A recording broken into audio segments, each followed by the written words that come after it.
تو یک دل بودیم و هم یک نفس، تو برایم جان بودی و ساز و هوس. تو را من می جستم سالهای دراز، دلم را بر تو دادم مثل یک راز. نشستم در کوچه باغی جستجویم، تا بینم نشانه های رازی مویم. ولی تو دور بودی از آرزویم، شکست قلب من از آبرویم.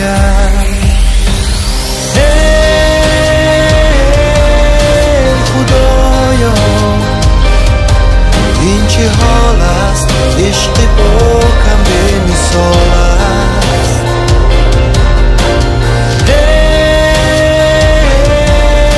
خدایا این چه راه است که هرگز آخر ندارد. مثالی درد من شاهر ندارد، دیگر دنیای عشق طاهر ندارد.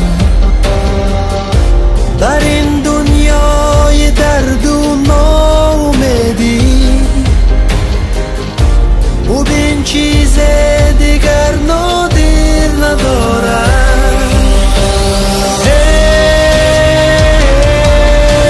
خدایا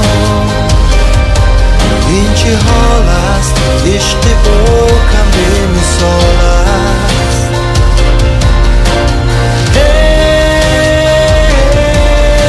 خدایا این چه راه است که هرگز آخر ندارد.